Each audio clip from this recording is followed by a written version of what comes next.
Hello, welcome to another video of Esql. So as you see in front of you, I am in the home section of Esql. Today our mission is we're trying to use the comment action in Esql. What do I mean by comment? You might have situations in which you wish to write a code. After writing the code, you like to document it, or you like to tag it, or you like to name that code, what it has done, how you did it, anything you wish to do. This is how you can do it. I'm going to show you today how you can achieve that in ESQL. This feature can also be very, very good if you wish to document a process to achieve a result in any project whatsoever you are doing. So how can we do this? So on any of the pages here, you can hit on the start button. For today, in the previous video, I've showed everyone how what this means. Have a look at the previous video, watch it, and understand which particular screen you wish to use. So for today, I'm just going to click on yes for the large screen, and the form appears, the interface for you to write code. We have a code there already, so I'm just going to use this code. How did I get this code? How can you get a sample code? Have a look at the previous videos. So in this particular code is trying to get the top 20 players decision amount from the table. I've explained what the table means. It's just a sheet where equals to where amount is greater than 10.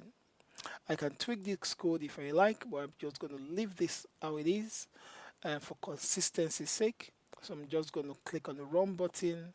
I've explained how where you can find the run button again on this part or both here. So once I click this run button, I am going to tell you what we'll do next. SQL operation started. Okay, it clearly is doing its thing behind the scene. Once it's true, I am going to show you the result is supposed to come here. SQL operation finished. Alright, we can see the result of this ESQL and we can see 7 records. If we push this aside a little bit now, we can see behind the scene it has done what we want it to do.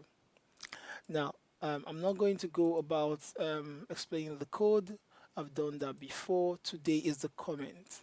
Now, before we start using the comment, just so you know, every single code you write, it stores it in the history. So which I'm going to go to the history and you see what it has done.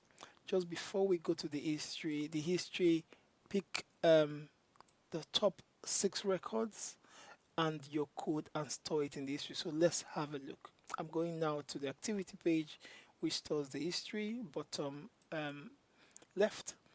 As you can see, ESQL has perfectly put in your code here.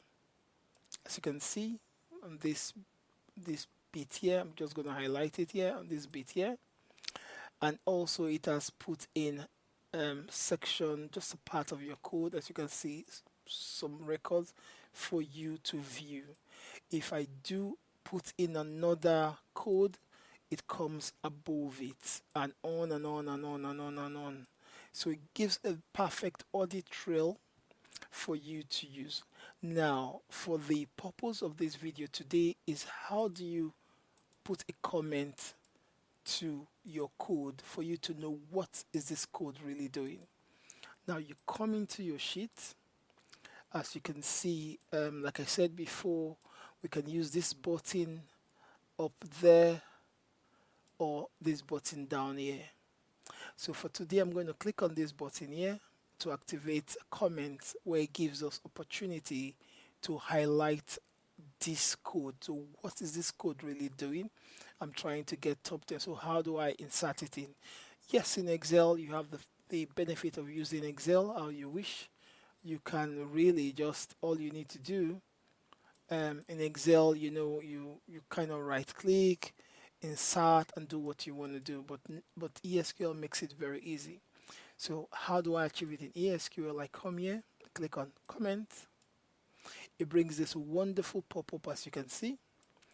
With this wonderful pop-up, it really asks you, do you want to use light green to comment it, or light pink or pink, as you can see, or red or yellow? For today, I'm going to go for light green. So all I need to do is to click on light green, and it has put it there, as you can see. And now I can now comment that this code is what do I really want, what I have achieved with this code. So I can just put anything I wish to put there. I can just put amount greater than amount greater than 10. um, Note, code is correct, and this is the comment I wish to make, and that is all you need to do. So, how will it be if you put in another code? Let's have a go. Let's test it out. I click on Start, and yes, on the next code, I'm just going to push this aside. The next code I'm going to put, say, I'm just going to tweak this SQL code to say all, I want all the amount greater than 50 only. As you can see, this result before 50 was here, 20 was here. So this code clearly should bring result where there is no 50 or 20. As you can see, this 220 should go out. So how am I going to do that? I'm just going to click on run, SQL operation started. and it's doing its thing. As you can see on the left hand side, it is performing the operation, SQL operation finished. and it has done it without me putting any formulas in Excel. It has given me a lovely graph. But today it's how do I make this comment. So I'm just going to copy this out. Let's see. And for this comment, I'm going to be putting it that this is code for SQL greater than 50. So I'm clicking on comment now. For this particular one, I want to put yellow. As you can see, that this is the last one that we did below, and this is where we want to put the next comment. So I'm going to use a yellow now. As you can see, it has given us space for yellow. I'm just going to go in there to I'm putting that this is amount greater than 50. I can put any other thing I wish to put by putting my finger on Alt and Enter to create a space below. Then I'll say code is correct. This is how you can keep on building your document. You can use it within your team. You can use it for personal use, anything you wish. And this concludes how to use comments in ESQL for your documentation. So I'll employ everyone to take this opportunity, start using ESQL to make your projects more faster. No need of bothering yourself with Excel formulas. This is really a big game changer. Thank you.